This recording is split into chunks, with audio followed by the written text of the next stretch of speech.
Good evening, everyone. We're going to start the 6 o'clock, a little after 6, study session. Confirmation of a quorum, City Clerk. Yes, Mayor, confirming quorum. Thank you so much. So we're here this evening to talk about the update on the Agri-Hood project located at 1834 Worthington Circle and 90 North Winchester Boulevard. It's a disposition and development agreement and project approvals, of which we call the DDA. So staff? I don't know who is presenting. Oh, Ruth. Thank you. Assistant City Manager Shikata.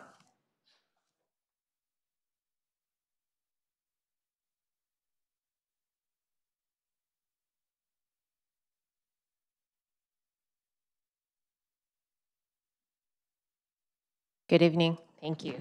Good evening, Mayor and members of the City Council. I'm pleased tonight to have this study session so that we can share with the Council and the public the current status of the Agri-Hood project. And so we have the presentation tonight divided into 3 sections. There we go. 3 sections. First, I'll give an opening and provide some background and context, which is important because this background and context and how we got here with the acquisition of the property and our work with the state has really set up the framework for this particular project. After I'm done with that, then I'll introduce Andrew Crabtree, who's the Director of Community Development. He'll talk a little bit more about the project and how the project was developed. And then lastly, we'll have Jonathan Veach. He'll focus on the transaction, but more specifically, he'll focus on the affordable housing component of the project. So with that as a reminder, the site is about 5.8 acres, and it was previously owned by the state of California. And we got involved in the property as the redevelopment agency in 2005.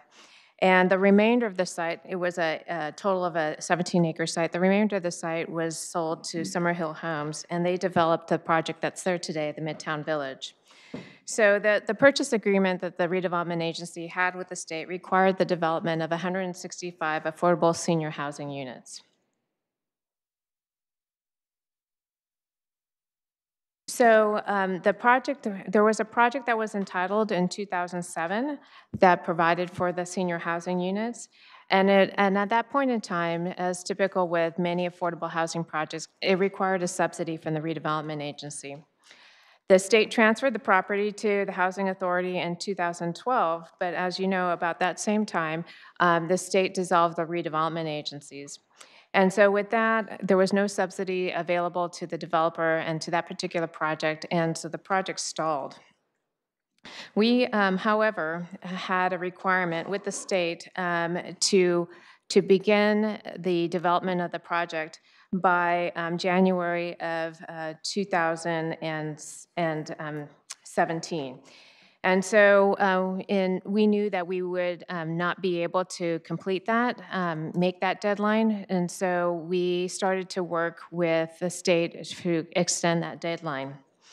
Concurrent with these efforts, we solicited proposals from the development community to take a look at providing proposals to the city that would allow us to develop the required 165 affordable housing units, but at the same time look for a transaction that would minimize our investment in the project. So the city executed an exclusive negotiations agreement with CORE in April of 2016, and at that time it provided for a 12-month term with up to 2-month extensions, 2 6-month extensions. As I mentioned earlier, we had to work with the state to provide some flexibility with the overall purchase agreement and the agreements we had on the property. We kept and were required to maintain our minimum of 165 senior affordable housing units. But again, to look at a transaction that would allow us to minimize our investment in the overall project, our concept was to be able to sell a portion of the property for market rate units. Our agreements with the state, though, didn't provide for that. And so it required some special legislation, which was signed by the governor in September of 2016. What the legislation did, it provided us with an opportunity and some flexibility in order to allow for the project to have multiple components. And it required the city to also provide the state with an additional payment of $4 million, which we provided them in January of 2017. The requirements for flexibility, however, means that for every market rate unit that we have on the site, in addition to we have about 165 senior affordable, 165-ish market rate units, but every time we increase the market rate units on the site, we also have to add an additional affordable housing unit, which in and of itself is a good thing. However, the project would then require additional funds, as Jonathan will go over later on in the presentation. So after this work was done, we have an ENA. We had some flexibility now from the state and the legislature.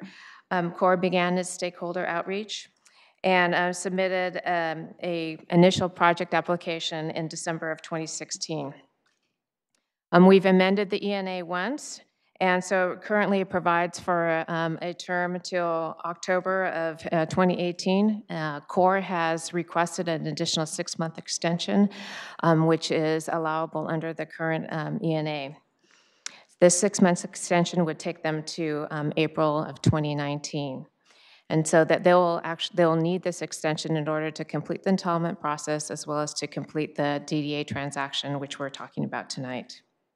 So with that, that's the background and the context for the overall project, and then we'll give it to Andrew Crabtree. Thank you. Good evening. Thank you, Mayor, members of the council. So as just mentioned, CORE submitted the application to the city really at the very end of December 2016, and the planning review process then began in January 2017, where just like any other privately initiated application, we go through a planning, conformance review, environmental review, and so forth. So the city's been conducting that process with the applicant. And in this case, there's been some sort of supplemental community engagement activities around the planning permit process. Notably, the city contracted with the Project for Public Spaces, or PPS, to conduct some additional community outreach and engagement. We really asked PPS to come up with their own work program, what they thought was appropriate, and then they proposed a scope which was brought to the council and approved that included a community workshop. Prior to that, in March of 2017, staff supported PPS in a number of stakeholder interviews that they conducted. Then they had their workshop in March and got input from that, which has been informing the project. The recommendations from the Project for Public Spaces were presented to the council in June of 2017, and then the applicant, CORE, spent about 6 months redesigning their project to come up with what they currently have on file, and resubmitted that to the city in January of this year. Then that project went through some additional community meeting and public planning commission hearing process. We did circulate an environmental impact report in April to May, and then we're getting ready for that project to come to hearing before the City Council next month. Just to summarize some of the community engagement activities, we've been in front of the City Council numerous times, as you're aware.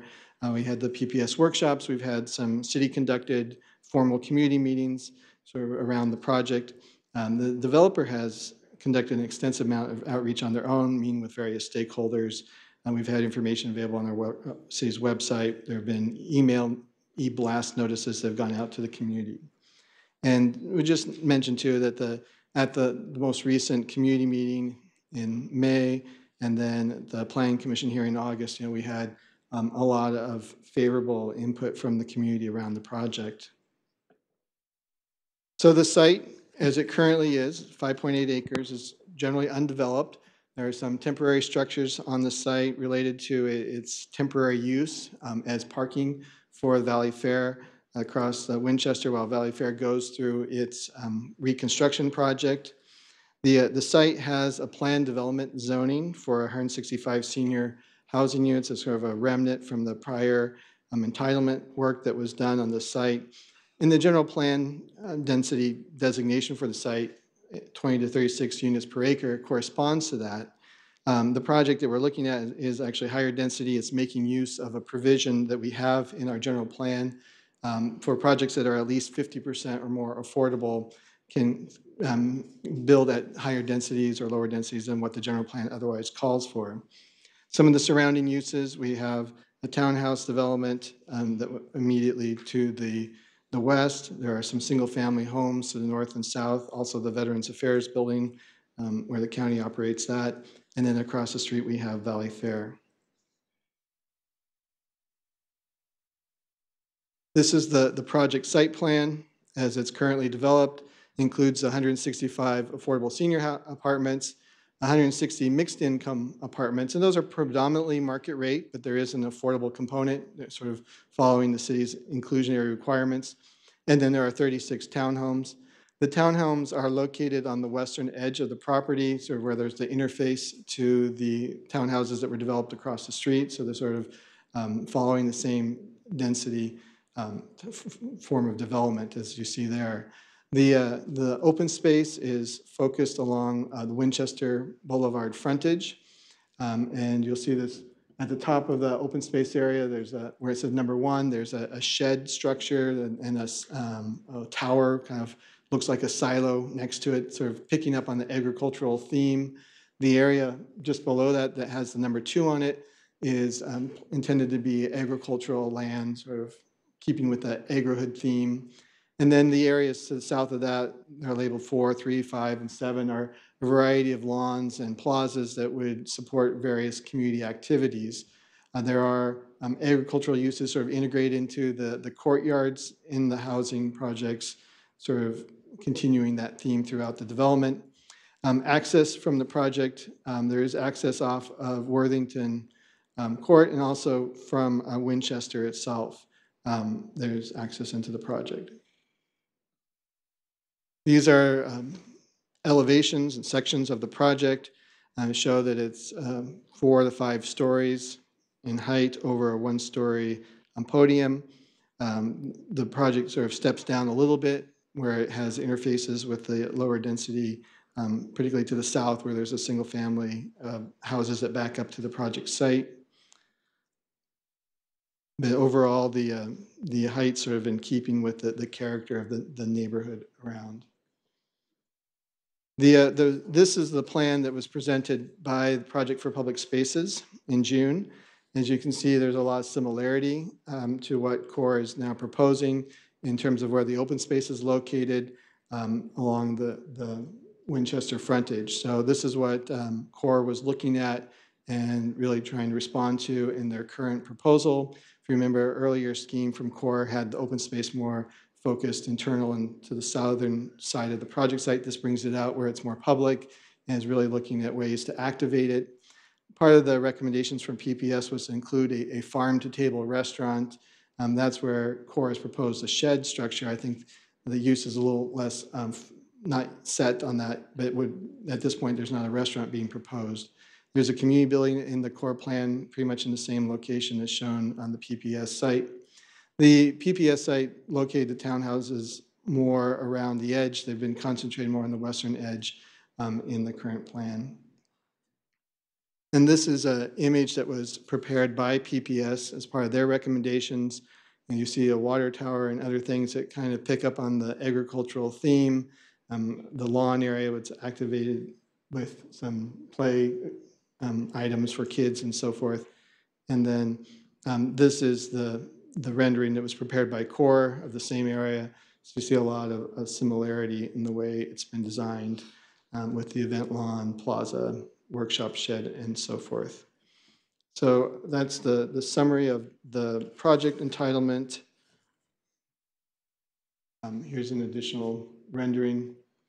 And with that, I'm going to turn it over to our housing manager, Jonathan Veach, who's going to talk more about the transaction and the affordable components of the project.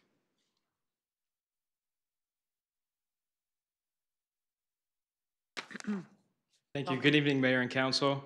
I'll be providing a brief summary of the transaction, an overview of the affordability component, along with the next steps needed to move the project forward. So just as a quick overview, the city issued an RFP in early 2015. Although it's a multi-use site, one of the primary goals of the RFP was to incorporate the requirement to build 165 affordable units of affordable housing while utilizing a finance strategy that would limit or eliminate the need for city subsidy. And I think it's worth highlighting that the need to limit or eliminate city subsidy is important, especially on a transaction like this where we're conveying so much valuable land to the developer. So on September 29th, 2015, the council selected CORE as the developer of the property and authorized negotiation of an ENA. CORE proposed to develop this site with the required senior affordable housing, together with the mixed income, multifamily housing, the market rate townhomes, and an area for urban agriculture.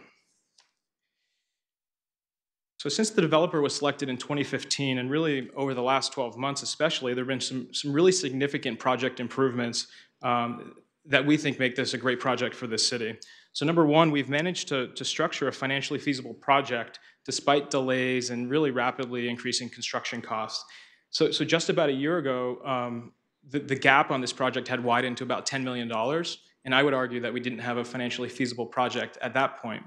So we accomplished the project feasibility really through the partnership with the county to access valuable Measure A funds. The county partnership eliminates the financing gap.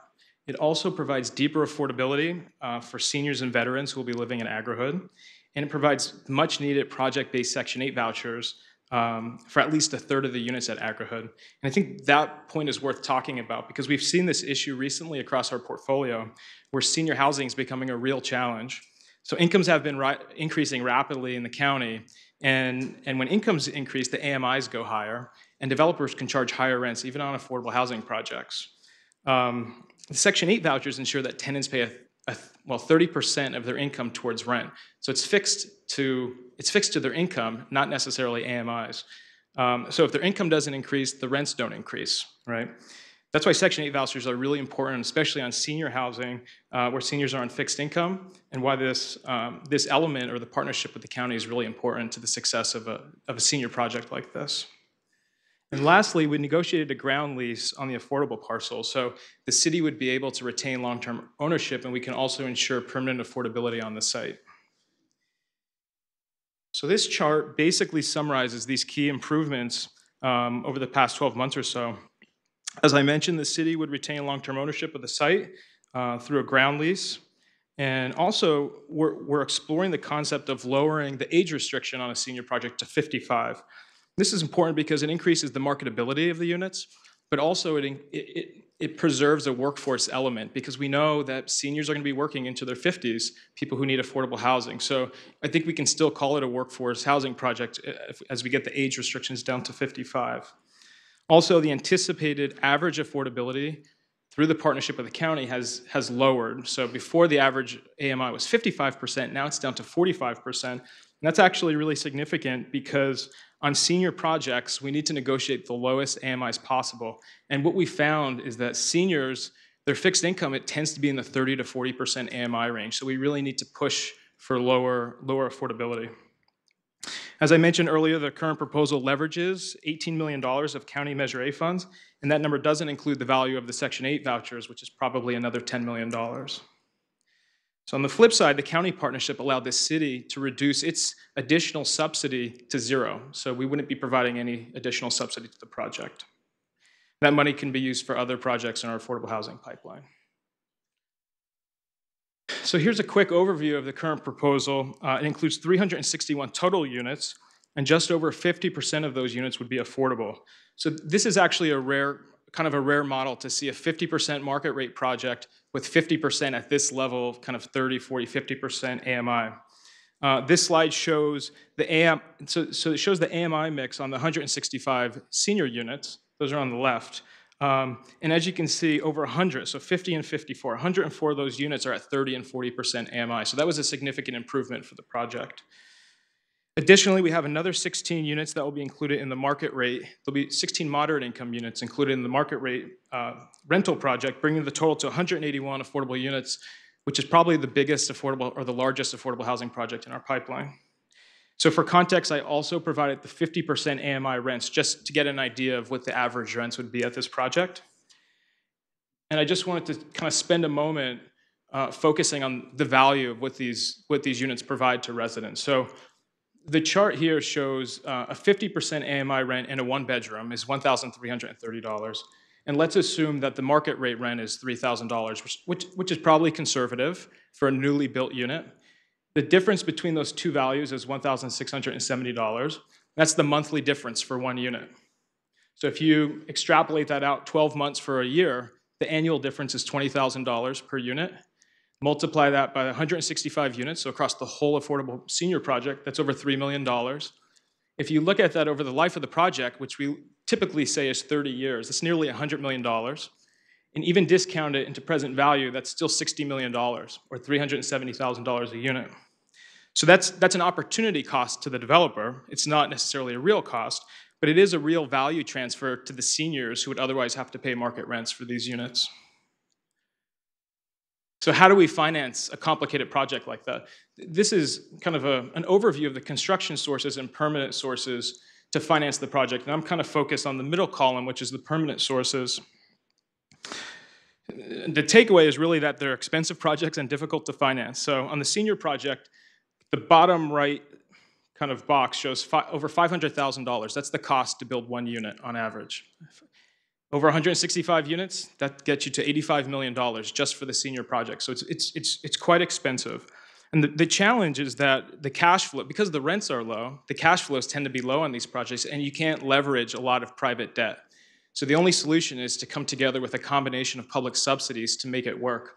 And those are the cells I have highlighted in yellow. So $18 million from the county, includes $15 million from the land proceeds of the sale. So we would be selling the market rate parcels to CORE, and the $15 million we received to those, we'd loan back to the affordable project. And we'd get that in principal and interest returned to us over time. And it also includes nearly $25 million of federal tax credit subsidy. You'll see there's two perm loans, Tranche A and Tranche B. That's the money we're able to leverage for private debt. And it's broken into two tranches because Tranche A would be the $13 million you can leverage based on the project as it is with low rents. You can leverage an additional 8.5 with the Section 8 vouchers because the county would be subsidizing the difference. So because they're project-based, meaning the tenants can't leave and take the vouchers, they stay with the project. Lenders are willing to lend on that difference. So that's really another $8.5 million of subsidy we can leverage through the county partnership. So the takeaways are that it's a very cost-sensitive project. It's very expensive. Total development cost, like I mentioned, is $85 million and almost $60 million of subsidy to come together to make this work. And I want to highlight the fact that this proposal, it's highly dependent on the Measure A resources, and those are still subject to the County Board of Supervisors' approval. We're confident we can get approval, but it's important that any increases, basically any cost increases that would jeopardize the Measure A funding request would be detrimental to the project. So with that in mind, I want to summarize just some of the key risks that we face with the current proposal, especially related to the timing of the project. Any timing delays to the project would risk, one, changes to the market rate assumptions on the townhomes and the rental units, and the affordable project is highly dependent on the market rate assumptions. Two, the potential loss of the Measure A funds. So it's a competitive process, and the developer has submitted their application, but we're kind of in queue for that. And even, I think more importantly, is the Section 8 vouchers, because as part of the Measure A NOFA, there were 250 vouchers made available. And in this project, we're asking for over 50 of those vouchers. So it's a big set-aside that we're asking for, and it's competitive with other cities and other developments. And finally, any timing delays would risk further complicating the agreement with the state. So as we're negotiating the development agreement with CORE right now, the developer has, I should say the lenders have raised issues with some of the language in the modified grant deed. So the modified grant deeds has language that says the state can reclaim the site if the affordable housing project and the agri-hood space isn't developed by January 2023. And it does sound a long ways off, but it's getting close enough where it is giving lenders concern because they can't lend on the market rate parcel if there's a reverter clause that says if the affordable piece isn't built, the whole site can go back to the state. So we're working through that, but it is another consideration.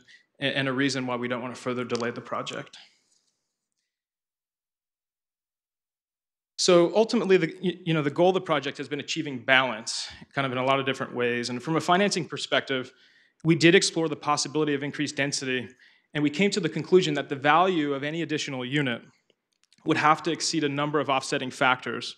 These include any increase in construction cost due to potential change in construction type if that's necessary. So for example, changing from a type 3A to a type 1A would be at least a 25% increase on top of the $500,000 per unit.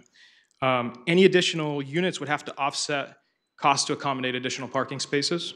Any additional units would have to offset incremental costs to the affordable project. So whether it's maintaining that 50% ratio or paying a fee to get out, it's still a cost that would be associated with adding units. And I think the most important one is probably any additional units would have to outweigh any risks associated with timing that we discussed, which would be further complications with the state agreement or the loss of potential Measure A funds or vouchers. So based on these considerations, staff felt that the risk-reward favored moving forward with the current proposal.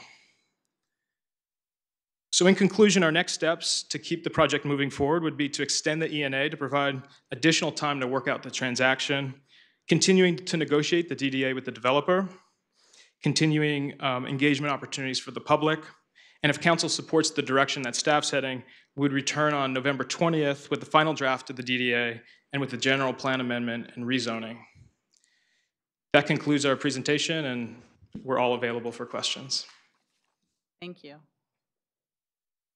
Council members, questions?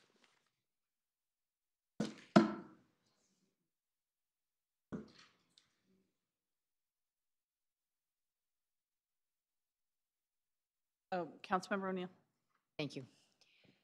So Jonathan, it's a very interesting proposal, and I really commend you and the team for all the creativity and hard work that has, I think, obviously been put into coming up with the financial package, which has been very challenging. And I'm one of those people who wanted to see a little more density, just because I thought that there's so few opportunities for us to have a piece of property where we could, that the city owns, that where we can provide housing for those folks who really need it. But I see what you're saying. So I have a couple of questions. Like, so there was the little corner down there where the Veterans Affairs building, still is. Has there been any? And I know we want to activate the bottom of the, that's part of the PPS. Idea about how you really make an interesting, vital proposals. You have different activities going on, perhaps along those offices or spaces in the front of the building.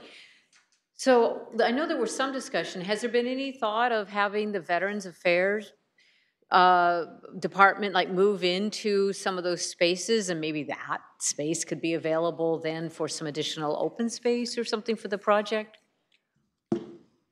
Yeah.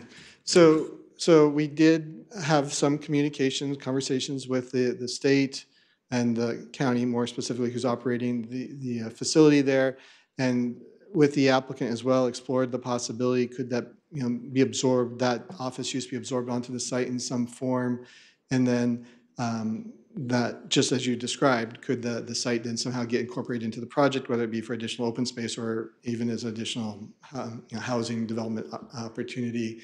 And I think that the site plan was brought forward in a way that it could accommodate that without really some initiative on the part of those property owners to move forward, or someone that could really orchestrate that. It's certainly maybe complicated to deal with the state and try to work through all what would have to happen on their side, as well as with maybe it's easier dealing with the county and relocating there, but just going through the state process for that land to become available was discussed, but it was really something beyond the scope of what we could take on through the planning permit process to address that. So there's still some potential that if there could be some perhaps jump-started conversation with the county about participating. But I understand right at this point there hasn't been any moving forward beyond those initial conversations. So really the thing that we tried to focus on was, could the site plan accommodate that? If those pieces do come into play, would we be ready to integrate it into the overall project? Okay. I just wanted just to say that I did have a conversation with the county, with the Office of the County Executive, just to ask about their openness of potentially moving or to doing something else with their current location. And basically, it was not a high objective on their side, and that they would need to be motivated. We need to offer them something at a basis which would be lower than what they have, and what they have is a fairly low basis right now. So the door is still open, but for the sake of the overall project, I think that we decided just to move forward and try and accommodate something in the future if that opportunity represents itself. Okay, thank you. So Andrew, maybe I can ask you my second question, or I'm not sure if it's you or Jonathan. So there has been some interest or discussion about like whether prevailing wage applies to these projects, and I've had some inquiries directed my way towards that. And I know, I would think on the part that is the city's property, the affordable, you know, if somebody on the team could talk to, since there is outreach going on from the building trades about what, you know, is the city going to impose any kind of requirements? And I said, I don't think that, you know, particularly for the part that's not, you know, that's really going to be privately owned, that is not a requirement that we can compel. I mean, I said we you know, we want to see as much local workers and being paid at a fair rate. But can you speak to that? Is there a requirement for the city-owned piece, or what are the requirements on the city-owned piece? Oh. So yes, there will be prevailing wage. It's a requirement on the affordable project. As part of the negotiation of the DDA, we haven't determined if it necessarily applies to the market rate parcels. It's kind of still up for discussion right now. Okay, thank you. Yeah. I had a couple of questions just to follow up on that. Was there a project labor agreement ever negotiated or started, or I know prevailing wage, but was there a PLA? Yeah, so there's an element of the DDA that talks about the labor agreement, and one of the discussions was, do we want to include that as part of the development agreement, or do we break it out as kind of a separate attachment? And I think that's also part of, and the city attorney is not here to answer the question, but maybe Ruth can elaborate. We have not completed our discussions on a project labor agreement. We have not traditionally required them as part of our projects, but we have left it on the table as something that we need to finish discussing before we finalize the documentation of the DDA and bring back for council consideration. Okay, so that'll be brought back to us, because one thing we want is labor peace on this project and others. So just checking on that. And then the second question I had is really about the ground floor spaces. So I don't know who, maybe it's Andrew or maybe it's Core. So looking at the presentation that we had from Project for Public Spaces, there were, one of the recommendation was to provide active building edges and a community kitchen and restaurant, and really make a space that for the people not only that live there, but those who don't live there in the neighborhood that want to be there and participate in all the activities there. But I see maybe a small cafe, but I don't see any commercial or retail or opportunities for stores or live work units or anything of that nature. So can you explain that? Because that's like the main part, food and beverage, the main part of the Project for Public Spaces model is bringing together the community with different things to do and different opportunities, especially when it comes to food and beverage there. So the presentations from PPS really emphasize all the different ways in which public spaces can be activated, really, you know, the power of 10, the idea of having lots of different things. And as you mentioned, they had a slide with people eating ice cream that they really liked. Yeah, I always like the ice cream slide. Focus on, yeah. Or the coffee. So, yeah, and I think you see, you know, their recommendation included the farm-to-table restaurant. I know the applicant explored the feasibility of that, and maybe they can elaborate on that. But in our process and working with them, we did look at to what degree the program that we had that can fit on this site could include the more active uses, whether it be like a leasing office or those different sorts of things, along with some sort of the community building and this sort of flex shed building here that they have up at the top in the same areas where the restaurant would be. They're sort of proposing that as flex space. I don't know if they have some updates on what could go in there. We might hear that from them. But they were looking at ways to provide some active uses they call a cafe/community room along the southern edge, sort of around that open space. I do remember in Project for Public Spaces, in one of their examples, they even had like a laundry room. It's like an example of something that they saw in the project that activated. So I think it's not limited exclusively to retail.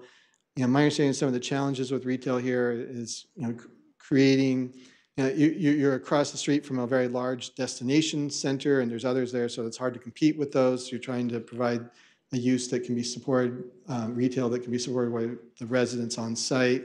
There's the project that's proposed has a significantly lower than typical parking ratio, and parking is what's on sort of that ground level, and then in one case they have a below level grade.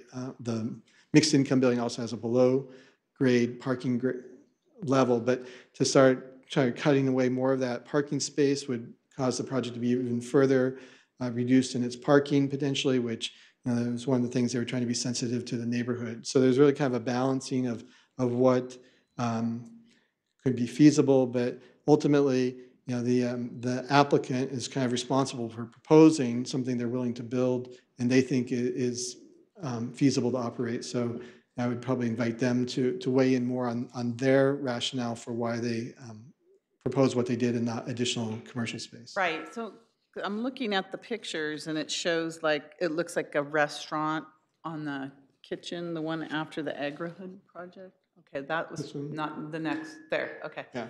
And this is the applicant's proposal where they have that. Yeah, right. So I see it looks like a restaurant. It looks like there's a cafe there, like retail, like if you're there with your children, you can go to the restaurant or go to get some coffee or that. But it's my understanding, I'm not sure that that's really what's there. So that's what I'm wanting, because I like the activation of the ground floor retail spaces. And I'm not talking putting an Apple store there. I'm talking about smaller type, maybe you have a little organic food shop or, something in there like a health and wellness store or something like that, with some food, a little bit of food, because you have a built-in community there. You've got a bunch of residents, and there's even a new, is that a senior project also that they're building right down the street? All of this is within walking distance, and then you have Valley Village, which is over there too. You're gonna have these 3 major projects there, and so you're gonna have all these, built-in already people that don't need to get in their cars, they can walk here. So what are they gonna do when they come here? So that's what I want to know. What activities are going to be there? What's going to be available for them? Because if it's just the land of the rows of crops, they're not going to be there long to be able to enjoy the area unless there's something that's going to keep them there. So I know we talked about having some kind of retail there. I don't mean putting a McDonald's there. I'm talking about other smaller types that would fit into this type of project. I want to make sure that there's space available for that. My understanding is that the space is being designed to accommodate cafe, as shown on this and also on the site plan. And it'll ultimately be up to them as they operate it, what kind of tenant they bring in. But again, perhaps they can elaborate on that. And I think also the space on the other end of the green, it's the shed, as it's called, is intended to have the possibility of accommodating different types of activities, whether it be some sort of like agricultural classes or something like that. That could also be things that help activate the space. Okay, so I guess I can hear from the applicant. And again, this is for the development agreement, so how much in detail do we get on the actual project plan versus the business terms of that? Can someone answer that for me? No, I mean, how much in detail do we go into the actual project description? I know it'll come in November for the project approval, How much goes into the DDA? So the DDA will set out the uses that we would expect in the project. And so it'll call out like the affordable housing units, it'll call out the townhomes and the mixed income project, as well as the agri-hood. So if the council has very specific interests for staff to explore, that it would be good for us to hear that, so at least that we could, we know what those things are, that we could appropriately respond to them when we come back for the hearing. Okay, thank you. Vice Mayor Watanabe? Thank you, Andrew. Thank you, Mayor. I just have a couple of questions about the ENA, just for clarification. So it looks like based on the timeline of the original, when the ENA was entered into in 2016 with a term of 12 months with two 6-month extensions, are we coming to the end of the second, or the first extension? Okay. That's correct. So that the first 6-month extension would expire on October 20th. Okay, so then the second extension will take us to To April April. 20th of next year. And then what if something happens that we need another extension, something happens? So that's the only authority currently, that we would have to return back to council and provide the council with a justification for any further extension if it was warranted. Okay, thank you. And then would it be possible to get an idea what the square footage of these units are going to be as well, as part of the DDA? Yes. You do have Yes, them. so we can, I don't have them right here, and I don't know if they know right offhand, but certainly that if that's information that the council is interested in, we'll make sure that that's part of the presentation. Okay, thank you very much. I have no other questions. Thank you. Seeing no other council questions, I have a list of the public that would like to speak, and it's quite a long list. So we'll start with Michael Norris. Please come forward, and Bob Stromberg after that. Good evening. Good evening, and thank you, Mayor Gilmore. Thank you, members of the council. I'm Michael Norris. I'm representing Housing Trust Silicon Valley. We're a nonprofit community loan fund based in San Jose, and I'm speaking out in favor of the agri-hood project. I looked up the address on Google Maps, and it was embarrassingly easy to find because it's a big brown splotch of land right in the middle of everything, and it's surrounded by a lot of traffic, and a lot of it is caused by people who have to pass by in order to go to their homes from their work here. And we've looked at the renderings that were just on display here. We've all seen how it'll look with 361 homes, and we've kind of forgotten that someone is going to live in each and every one of these houses. Someone who has to endure 3 hours in a car every day to hang on to a job here is actually going to live in one of these houses.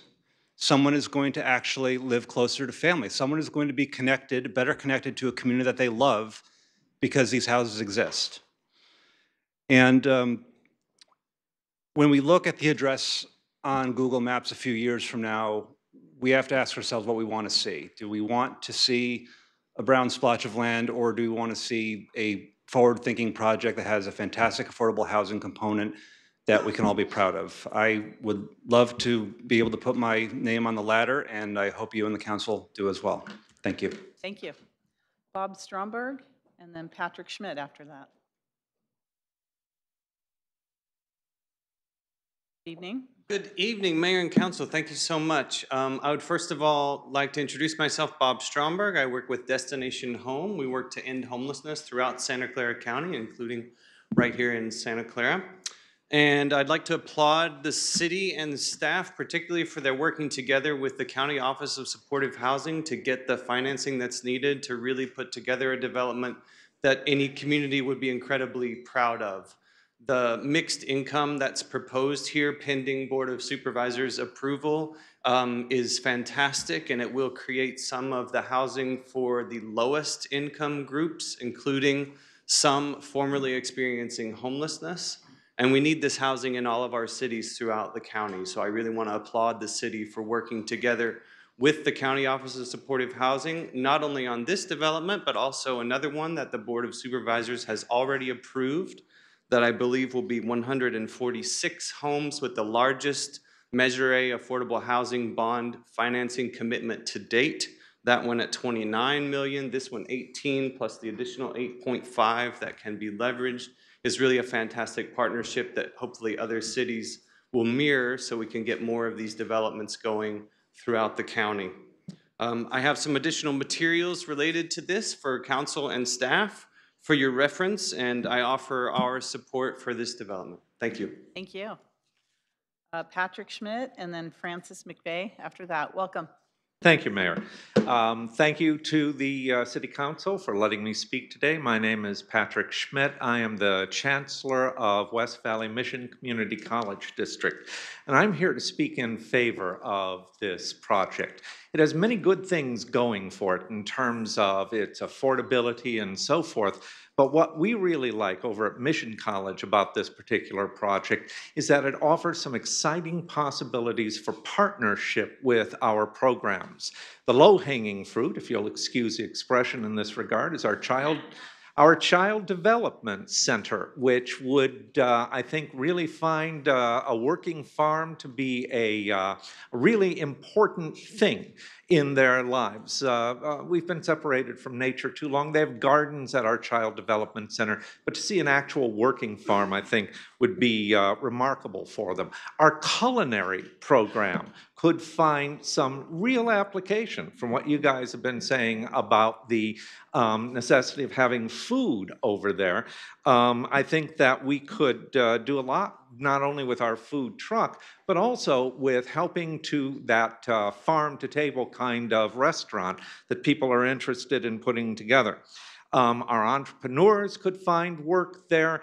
Our marketing students could find work there. Our sociology students can find things to study there. And finally, our service learning projects could be really helped by connecting to this particular project. What I like most about this project, though, I'll tell you, is that for a housing project, it's really aspirational. I find that exciting, and I think that's something that we at West Valley Mission really want to be connected with. Thank you very much. Thank you, Chancellor Schmidt. Francis McVeigh and then Dustin Harbour after that. Welcome. Madam Mayor, members of the council, I'm representing the veterans community tonight. Several of our veterans organizations have taken an official position in support of this project. I hold a leadership position in several of those. And in the interest of full disclosure, I was also the veterans representative on the Measure A task force and in the current chair of the County Veterans Commission. During the years I was working for multiple cities, I worked as a city planner and also in affordable housing. I find this project to be well designed as far as the physical project and the business terms to be complicated but creative and sound, and that looks like it will work very well. So in the interest of time, I just strongly encourage the mayor and council to keep the project moving toward a timely approval and construction as soon as possible. Thank you. Thank you. Dustin Harbour and then Mitchell Mankin after that. Welcome. Good evening, Mayor and Council members. My name is Dustin Harbour, and I'm a Santa Clara resident. I'm really excited about this AgriHood project, and it's something we desperately need for our city. The housing crisis is the #1 issue facing the Bay Area. Since 2010, we've added 7 times more jobs than housing units. So every unit we add to the housing supply goes towards easing this crisis. This project features a large amount of new housing. These 361 units are a good step towards addressing the housing shortage in Santa Clara. We needed them yesterday. What I'm most excited about this project is the amount of affordable housing. 50% affordable housing in this project means we can house more seniors and low-income residents in our community. It can't be overstated just how much this part of our community is suffering right now. And as a Santa Clara resident, I'm really tired of seeing so many of my members of my community having to leave because they can't afford to live here anymore. It's also fantastic that this project is centered on community gardens. Community gardens are essential to reducing food miles by growing and harvesting food locally, and they're a great way to foster a sense of community. The location on this project is great. Veterans living in the senior housing will be able to access the county's veteran services right next door, and there's Westfield Valley Fair across the street for retail. It's been a long journey to get housing this location, and we absolutely need the housing now. Please support the most vulnerable members in our community by approving this project. project. Thank you for the opportunity Thank you, to comment. Destin. Mitchell Mankin and then Michael Lomio. Welcome. Hi. Thank you, Mayor and council members, for the opportunity to speak tonight. My name is Mitch Mankin. I'm here on behalf of Silicon Valley at Home, the voice of affordable housing in Silicon Valley. And on behalf of our members, as well as the 98 people who signed onto our petition in support, we want to support the speedy approval of the AgriHood. This is a really groundbreaking project for Santa Clara. These are 361 homes, half of them affordable at deep levels of affordability, and centered around a community farm, which I think we shouldn't lose sight of. It's a new and novel development. But not only is this development 50% affordable, it also delivers deep levels of affordability. 122 of these units are planned to be reserved for people at 30%, 40%, and 50% AMI. 1/3 of the senior units are set to be permanent supportive housing. This is an incredible opportunity to deliver the kind of housing that Santa Clara rarely gets, but very sorely needs. And I know originally tonight was supposed to be the night that the AgriHood would be approved, but now it's pushed back to November 20th. And it sounds like with some of the funding and subsidies in jeopardy in the near future, the clock is ticking. So the need for action is urgent. In closing, we greatly appreciate the work that council members, the staff, the developer, and the community have put into the project as it is today. We know that many of you have been engaged in this project for 10 years or more. So we think now is a great time to say we need to move it around, move it along, say yes to the housing, and get it built. Thank you. Thank you. Michael, and then Kurt Vertan after that. Welcome. Mayor's council member, my name is Michael Lomio. I'm the Director of Government Relations for the Silicon Valley Leadership Group. On behalf of the leadership group, please know that we appreciate your public service to this community, and thank you in advance for your consideration on our perspective regarding this issue. To remain competitive as a region, we desperately need to build more market rate housing, middle income, and affordable housing. This project does just that. I am pleased to express the leadership group's support for the AgriHood development proposed by the core companies. We definitely commend the City of Santa Clara and the developer for collaborating to create the best possible mixed-use, mixed-income development and for the robust placemaking and community engagement process facilitated by the Project for Public Spaces. The unique integration of housing and open space that is found in the AgriHood development presents a wonderful opportunity to build a sustainable and thriving community that encompasses the former Bayrex site's agricultural past. We are particularly excited about the proposal for 361 new homes, a number that we believe is an appropriate density balance whereby more than half of the units will be much needed affordable housing for both low income and middle income families, workers, and seniors. Again, thank you for your service. We join our housing partners in firmly supporting the AgriHood as an innovative, well thought out development, and we advocate for the advancement of this project without delay. Thank you. Thank you. Kurt Vartan, and before you start, I have Vince Cantori after that, but I'm wondering if you'd like to wait till the end as the developer. There may be some other questions for you as well. Kurt Vartan and then Timothy T. after that. Welcome. You have a presentation? I just have a slide. Okay. Can we get that slide up? Not that slide, though. Is that it? No, it's a different slide. No, it's just a single slide. That's it. Okay. Thank you. Good evening, Mayor and Council. I'd like to quote something Michael Ketterer said. He's a recent America's Got Talent finalist who said, when you're surviving, you can't dream. Please keep this quote in mind. We look at the innovation and creativity we have in Silicon Valley. The gadgets, applications, and devices are designed and created here. One of the enablers is high salaries. Tech workers make a lot of money, as my wife and I did when we worked at Cisco. In 2006, my mom thought I was nuts to leave my Cisco job and start a pizza business, never having worked in a restaurant or knowing how to cook. But 12 years ago, I was able to dream and be creative.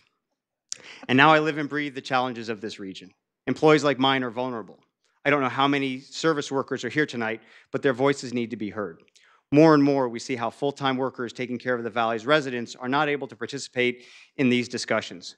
My team can't attend study sessions like this to tell you they can't afford to live here, as they need to work. If there is any way to relook at the finance models for additional non-senior affordable units, I ask that we please do so. It would help eliminate hours of commuting for workers just like mine who drive from Oakland, Tracy, and Hollister. As this project stands, service industry employees will never be able to live there. My second point is something that can be done to enhance this project. We can make sure the ground floor areas are active for everyone, whether they live there or not. And all open spaces should be open to the public, like a city park, whether the ground floor or at the podium level. The ground floor should embody placemaking, because even if people can't afford to live there, they can enjoy the public spaces, the neighborhood shops, the educational programs, the agricultural elements, and the overall place. Being close to Valley Fair and Santana Row allows this place to be a destination for everyone.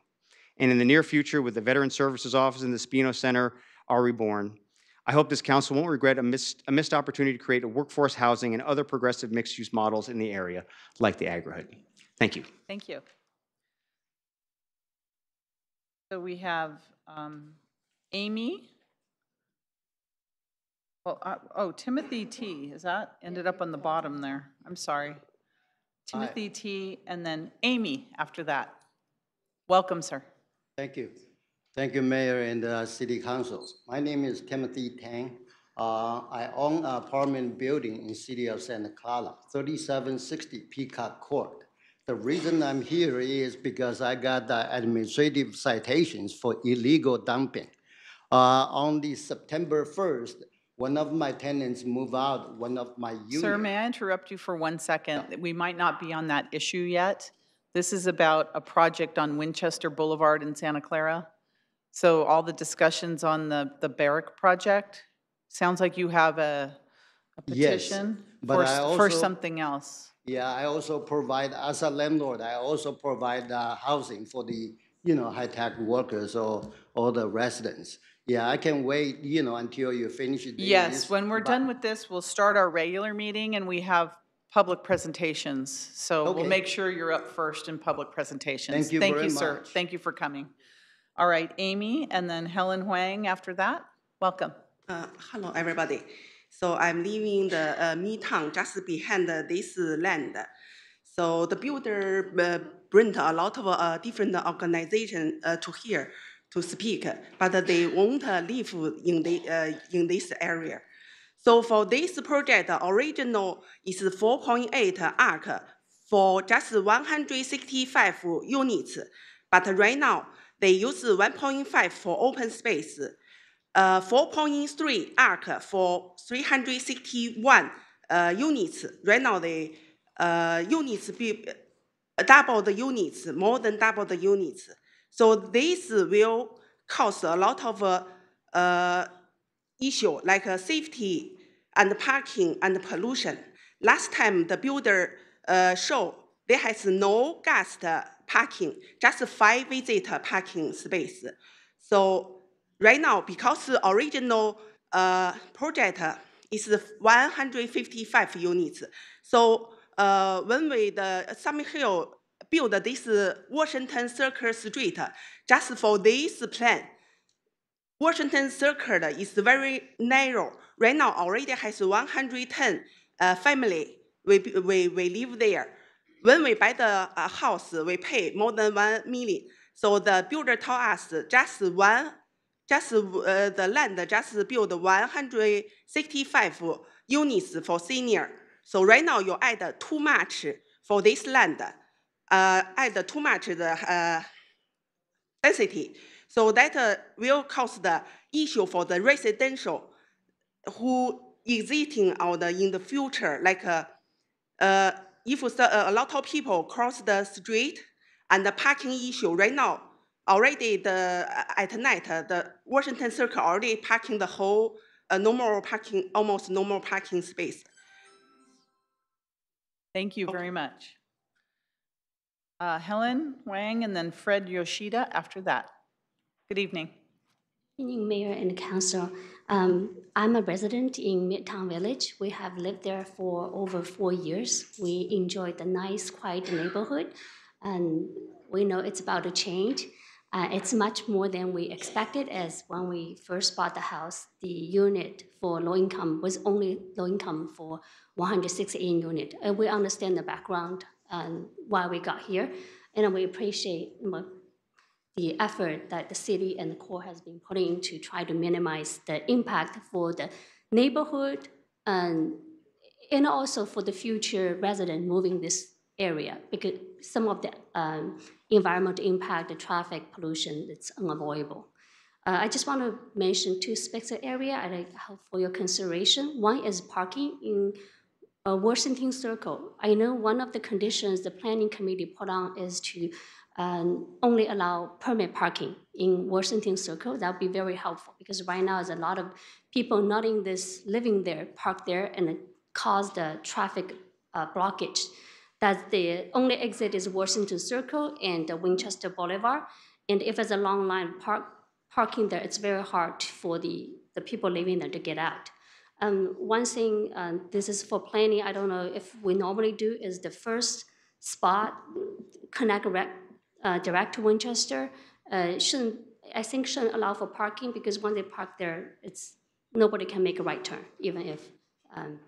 And a second, I would just want to mention about the traffic. We are very close to the major traffic intersection, Stephen Creek Boulevard and Winchester Boulevard. It's already very busy street with the U unit adding on and the Valley Fair, other places. The traffic situation with someone coordinate with San Jose City to minimize impact for everyone. Thank you. Thank you. And before, Mr. Yoshida, before you speak, I just wanted to tell everyone who has arrived here for the 7 o'clock City Council meeting, we are just finishing up our study session on the Barrick property. So we'll be starting the City Council meeting very shortly. Yes, Mr. Yoshida, please. Right. Thank you, Mayor and council members. My name is Fred Yoshida. I've been a resident of Santa Clara for about 11 years now. I'm a former tech worker and currently a service worker, working at Intel as a security guard. Formerly, I worked for Space Systems Doral in Palo Alto. In 2007, I moved to Santa Clara, and we bought a townhome in Mission Gardens, which was at that time fairly reasonable, like $825,000, and we lived there for 3 years. I was laid off, and I couldn't afford the mortgage payments. And after like 3 years, I had to sell my townhouse, and I incurred like $160,000 loss on the townhouse. So I'm just here to support AgriHood because there is a real lack of affordable housing, either purchasing or renting. After I sold my townhouse, I lived in somebody's friend's garage for $700 a month because I was unemployed at that time. And I lived there for a year and worked for Safeway. And then I moved to a rental unit in Santa Clara on Monroe Street. I think it was Mansion Road or something like that. Can't remember now. I lived there for 2 years, and I finally got on the waiting list. I was on the waiting list for 8 months for a unit in San Jose, over 55 housing at Bella Vita at Newberry Park, which was a core builder. So I lived there for 4 years, and I've come back to Santa Clara. But that was the only time, actually, I think I was saving money because I was working at Intel as security. And I was able to save like maybe $1,000 a month because the rent was only $900 to $1,000. And now I've moved back to Santa Clara because my son goes to De Anza College. So we have to live over near Stevens Creek and Kylie. And we pay rent about $2,000. So we're basically breaking even though I'm on Social Security and also working. I still can't really afford that. So I really would like to see a place like similar to Bella Vita and Newberry Park in San Jose, where you could actually live for $1,000. So I hope you vote in favor of AgriHood. Thank you. Thank you. Alex S., and then Danae Hall after that. Alex? Welcome. Hi, Mayor Gilmore. Hi, Council. My name is Alex Shore. I'm here on behalf of Catalyze SV. I was in Seattle last week with a few folks from our Silicon Valley, including a representative from CORE. And everywhere we went, we saw cranes in the sky building a very vibrant, dynamic city with a vibrant, dynamic tech sector. We saw 4-story buildings along small commercial neighborhood corridors. We saw 7- and 8-story buildings in the heart of their tech environment. And we saw very tall buildings, 40 stories or more, being built across that city. It is doing extremely well by those measures. Even though its housing prices are rising, it is rising to the occasion to build housing in its city. What I ask of the council tonight is to use your wisdom, use your creativity, use the power of your office to continue to make this project even better than it already is. Catalyze SV is a yes and organization. We think that, yes, development should occur, but it should be as good as possible for the larger community. And we believe the council has the ability to do that we think the developer has the ability to do that. What you heard tonight were a lot of reasons why we couldn't maybe activate the public space, spend more time making this project better, or increasing the number of units in this project. I ask you to find ways to bat back and bat down those that opposition, those potential questions or concerns, and find out ways that we can make this work. Because Catalyze SV wants to see this project built just as quickly and just as well as everyone else in the community. We just think you guys can do it even better with a little nudging and prodding and pushing and encouraging of the developer to make this project as beneficial for the public as possible on this really wonderful public land that's such an asset. So we thank you so much for the consideration. Keep making it better going forward. Thank you. Thank you, Alex. Danae Hall, perfect timing. And then Jovan Villavert after that. Welcome. Hi, my name is Danae Hall. I am a resident. I just want to thank you all for your time. I live 2 blocks away from the project site. I am the community we're talking about that would be impacted, and I just want to express my emphatic support for this project. There is not a single person in the state of California or this region that is not impacted by the housing crisis, and this project is much needed. So I would ask all of you to please vote yes in November. Sorry for the ringing. On this project, please, yes. Thank you, Danae. Jovan Villavert and then Tanya Van Renesi. Welcome. Good evening. You wake up in the morning and you look out your window. What do you see? You have friends and family over and you're having a barbecue outside. Tell me about your neighborhood surroundings. Tell me about what you see. When I wake up in the morning, I look out my window and I see a big, beautiful sky. I see the elements of Mother Nature, rain during the fall and winter months, sun during the summer, and everything else in between. I see Mother Nature.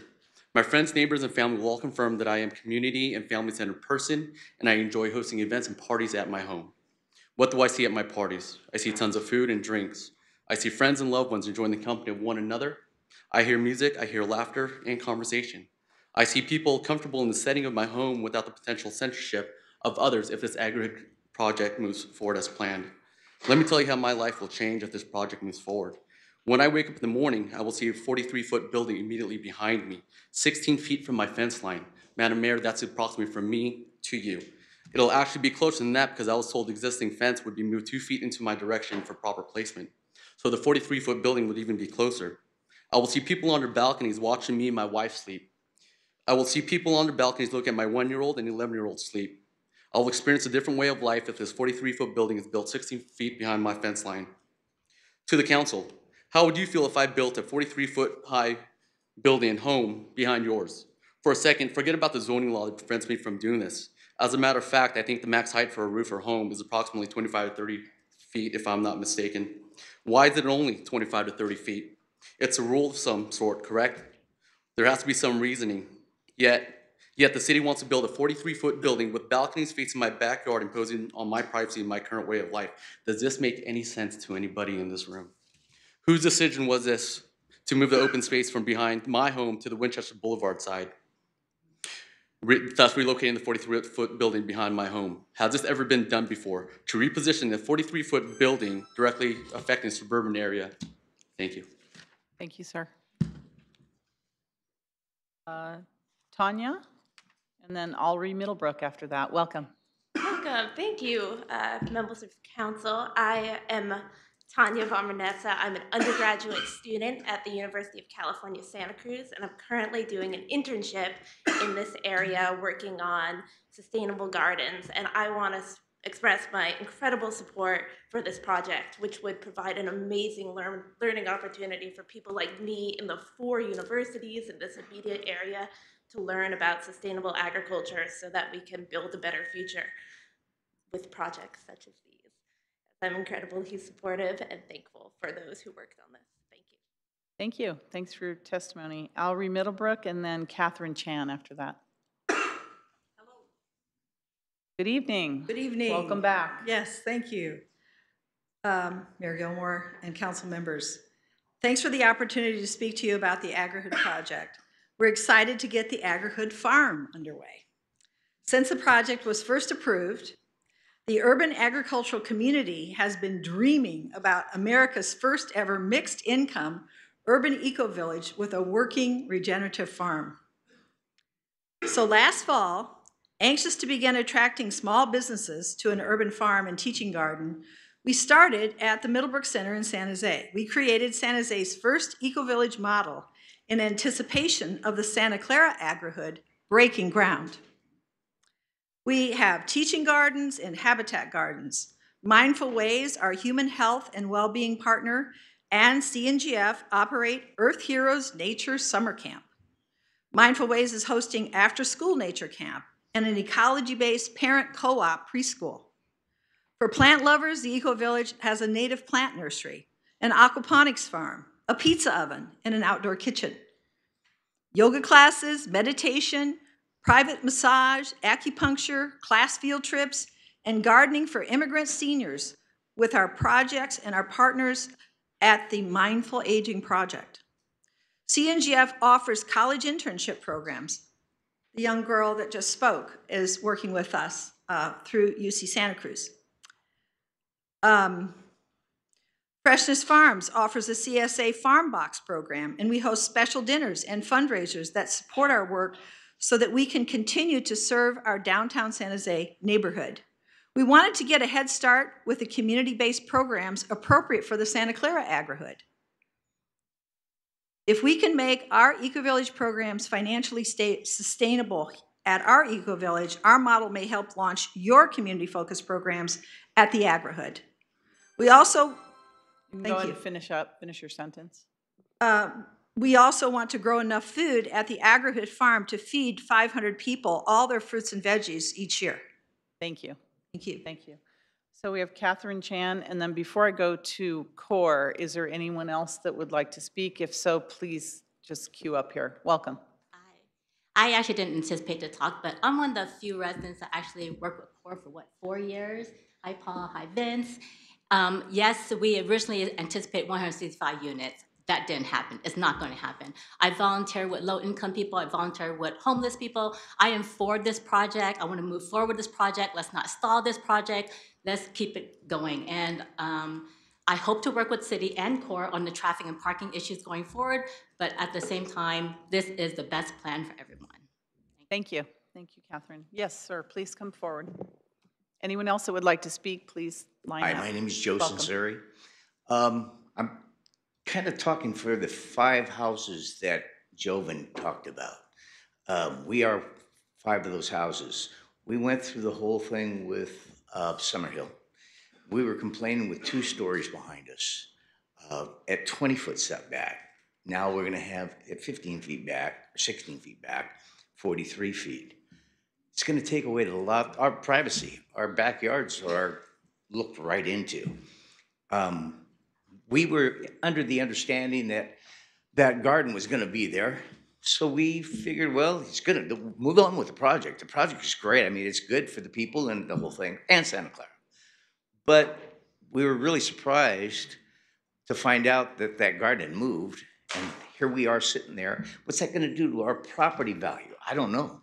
If I was buying a house and I saw a building right in my backyard, 43 feet high, I wouldn't be happy. So I just wanted to put it on record. Thank you. Thank you.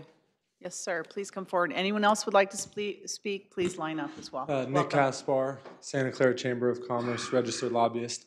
The Santa Clara Chamber of Commerce fully supports this project. We really appreciate the core companies coming out early on and really engaging the community. And we believe this project is really a representation of Santa Clara. This project helps close the housing gap and also provides a wonderful, sustainable community. Thank you. Thank you, Nick. Anyone else? Okay, Vince from CORE. If you'd like to come up and make your presentation and then answer any questions the council may have, that would be great. Welcome. Thank you, Mayor and Council. First off, I'd like to thank staff, Deanna, Ruth, Andrew, Jonathan. I'd also like to thank Mayor Gilmore and the Council for your efforts on this project. We wouldn't be here tonight without the direction you've all provided. I'd also like to thank the surrounding Midtown Village and Dorsett residents for their engagement over the course of the project. On the times when we've disagreed, it is disagreement rooted in mutual respect for our different opinions. and I hope it continues to be that way. As I've mentioned over the course of the last few months, CORE's proposal is about balance. It's not about meeting the specific aspirations of any one individual group, but those of the larger community. Park space, affordable housing, thoughtful density in the right places. This is what is important to Santa Clara, and this is what this project has always been about. Now, there are those in the audience tonight who may talk about the need for increased density. They have spoken about it. However, any suggestion for density without regard for the impact to the surrounding neighborhood is misguided and jeopardizes the successful delivery of this community. I'd like to talk a little bit about what this project is. This project is about paying homage to the proud past of Santa Clara while looking forward to the future. This project is about connectivity. This project is organic, regenerative, and no-till. This project is about food production. This project is about democracy and community engagement. This project will create a healthy, thriving, and vibrant community to house people of all ages and backgrounds. This project is beyond sustainable. This project is about creating affordable housing solutions for seniors, senior vets, and people on fixed incomes. This project is a place where people can gather, connect with their neighbors, eat, drink, and enjoy life, and learn about the importance of agriculture in our society. This project is about leveraging academic and nonprofit partnerships to create truly unique programming opportunities. This project is about borrowing the best ideas and practices from places like the Ecology Center in San Juan Capistrano and Middlebrook Gardens in San Jose. And finally, this project is 100% consistent with the recommendations from the Project for Public Spaces. What this project isn't. This project is not a microcosm of Valley Fair or Santana Row, and it certainly isn't Manhattan. This project will have its own identity and character, which will evolve over time. Fair question to ask, what's in it for the community? I'll tell you. A community room and kitchen, a cafe, a learning center, walking tours, farmers markets, speakers events, master gardener classes, featured partnership events, volunteer days, school days, harvest festivals, 181 units of affordable housing, 1.7 acres of open space. Mayor and council, this is the AgriHood. Thank you. Are there any questions for CORE for Vince? Councilmember O'Neill. Thanks for coming tonight, Vince. A couple of neighbors raised a concern about being like 15 feet away from the 43-foot building. When I looked at the site plan, it looked like the townhomes were buffering between the apartment buildings and the other homes. Was I not looking at the site plan correctly, or can you speak to that issue? Or if you're standing in Midtown Village looking west towards Valley Fair, the townhomes are a buffer to the higher intensity uses that are occurring towards the center of the site. The residents along Dorsetch share the southern boundary with our project, and they are absolutely correct. The setback to the property line from the property line to the building varies between 15 and 16 feet. The height from ground level to the top of the fourth floor of the building is roughly 43 feet. okay, so that was. Were there any shadow studies or anything like that done? Yes. So our architects did shade and shadow studies. The good news for the Dorsetch residents is that the shade and shadow impacts fall primarily in the middle of the site, so away from their properties where the commons is. So, well, so when I assume when the project comes through architectural review, you know, we'll, if the project is approved, then we'll do our best to try to mitigate any, you know, as best we can impacts. And we're absolutely committed to working with the residents and continuing that relationship. Okay, thank you. So I understand, is there any other council members wanting to speak? So I understand what we're talking, this is a study session, there's no action tonight. You're here to listen to our comments about the development agreement, because the actual project, the recommendation for approval is November 20th. So I think that's the time we'll talk about the specifics of the project. So what you're looking for is just our comments about input from, about the DDA. So is Councilmember Colstead, your input? Because we're not taking any action. On one of the slides that the staff presented, there was what to do next. And there was a 4-point plan, how they wanted to proceed in preparation of the November meeting. Mm-hmm. And I just think we should adopt what the staff recommended and proceed on those 4 points. I mean, they would proceed on those 4 points. So we're not taking any action, but you're just saying you want to proceed on those 4 points? I thought they outlined it pretty well, how we Okay. should proceed. Okay. Any other council members? My own comments is regarding the activation of the lower space in terms of food and beverage and other opportunities for more commercial uses for the area. I understand all the classes, I understand all those things, but I really think there needs to be some food and beverage opportunities, especially for all the seniors, because they're not going to walk across the street to Valley Fair, or they're not going to, or whatever it's called now.